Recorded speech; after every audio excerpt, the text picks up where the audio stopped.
teman-teman semuanya, kami dari kelompok 10 ingin mengajak kalian melihat-lihat bagaimana kondisi bangunan di Colomadu dari awal hingga sekarang. Sebelumnya kami dari kelompok 10 akan memperkenalkan diri satu persatu. Perkenalkan, nama saya Rafael Purnomo dari kelas 11 TP2 absen 22. Saya Renaldi Dwi Perkasa dari 11 TP2 absen 23. Saya Rizky, absen 25, kelas 11 TP2. Setelah ini kami akan menjelaskan sejarah dari Colomadu.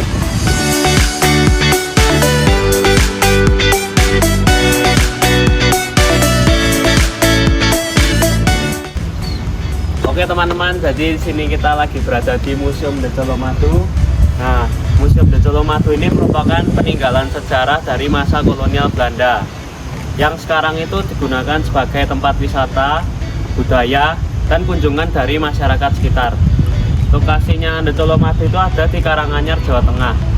Nah, Colomadu ini membuktikan bahwa ini bukan hanya bangunan tua, tetapi menjadi saksi bisu perjalanan ekonomi Indonesia dan industri gula yang ada di Indonesia.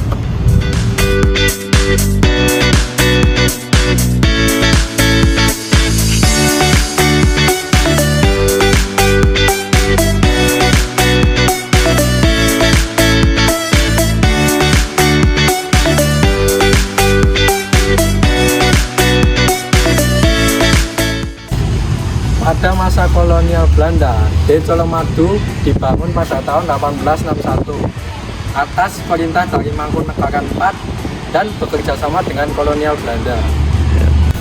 Selain itu, pabrik gula juga menjadi pusat industri pengolahan tebu untuk wilayah Surakarta dan sekitarnya.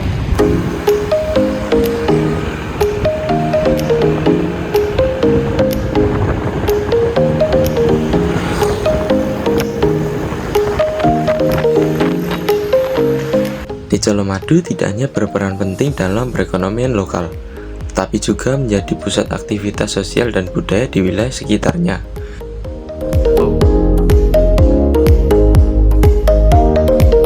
Jalan biasa.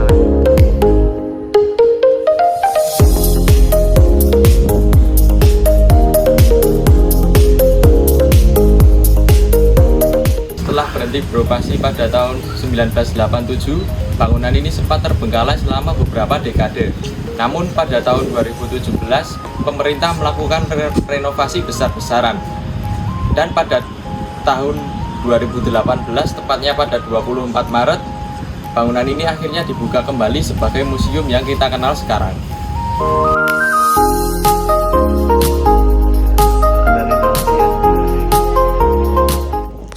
Nah, setelah mendengar beberapa penjelasan tadi, kami sekarang ingin mencari warga sekitar untuk diwawancarai.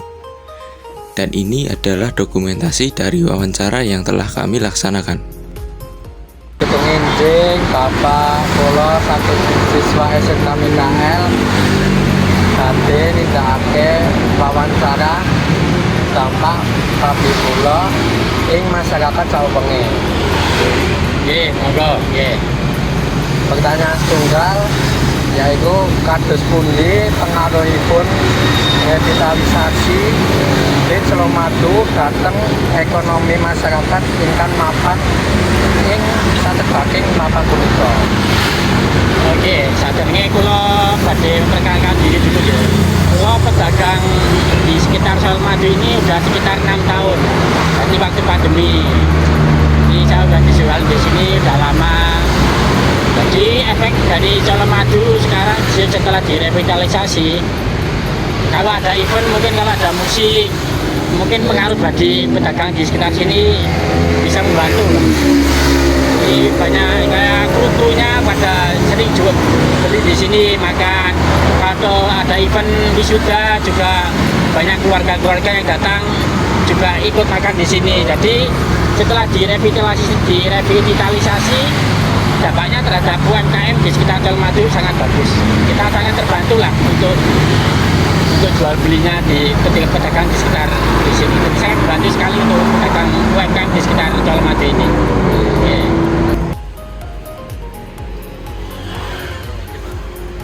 Apa ingkang dados dampak sosial kangge masyarakat sekitar nggih? Sami kalih pertanyaan bau. Tapi niki saking perubahan gedung niki dadi museum ya Pak. Nggih. Napa dampaknya niki mengganggu napa mboten kangge masyarakat sekitar? Untuk dari segi museum mungkin ya kalau untuk masyarakat sekitar nggak merasa terganggu sih. Kalau untuk museumnya di sini kelihatannya jarang sih yang datang. Kalau untuk museumnya ya kelihatannya yang datang jarang. Untuk wisatanya museum ini kelihatannya jarang. Cuma sebagai tempat olahraga mungkin pagi-pagi banyak ramai untuk kegiatan lari, jalan santai itu banyak. Terus untuk kegiatan event-event juga pengaruhnya di sekitar masjid ini banyak. Kalau itu untuk dari segi wisata museumnya kelihatannya jarang. Berarti niki mboten terlalu berpengaruh. Iya, berpengaruh masyarakat kurang begitu berpengaruh kalau museum. Niki kados pundi Colomadu berperan kangge pengembangan UMKM ketinggalan Bapak ini. Kalau untuk peran dari Colomadu ya itu tadi sangat membantu sekali untuk pedagang-pedagang asongan di sekitar Colomadu ini. Masalahnya kalau ada event pengaruhnya terhadap masyarakat lingkungan pasti banyak. Dari segi parkir itu sekitar masyarakat sudah terbantu ya, dari jual beli pedagang-pedagang juga sangat terbantu sekali lah. Ini sangat membantu ya Pak. Ya sangat membantu untuk masyarakat lingkungan. Nggih, dapat jalan. Nggih, sangat membantu. Punapa ingkang dados pengaruh tutupipun pabrik gula Colomadu tahun 1998 dhateng panguripanipun masyarakat sekitar sadang puripun saderenge revitalisasi. Pengaruhipun kalau saya sendiri pribadi nggak tahu ya, prosesnya dulu nggak tahu.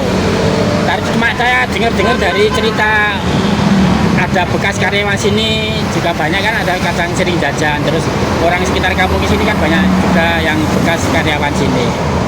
Kalau dari segi dulu, dari sebelum tutup ya seperti itulah, mungkin banyak pegawai dari masyarakat sini juga banyak yang kerja di sini. Cuma setelah tutup ya banyak yang beralih profesi. Jadi ya berprofesi, jadi pengaruhnya dari masyarakat sini ya seperti itu. Dulu yang habis kerja di sini sekarang sudah pada kerja di tempat lain. Kayak seperti itu pengaruhnya. Pertanyaan selanjutnya, kados pundi owah-owahan lahan tani dados lahan papan di Colomadu saged ngaruh dhateng produksi tebu lan ekonomi lokal?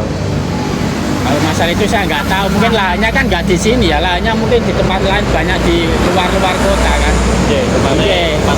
Iya, banyak di Sragen atau di sekitar Nganjuk sana banyak. Kalau pengaruh lahannya saya nggak kurang tahu, masalahnya saya juga nggak tahu di sana ya, nggak tahu.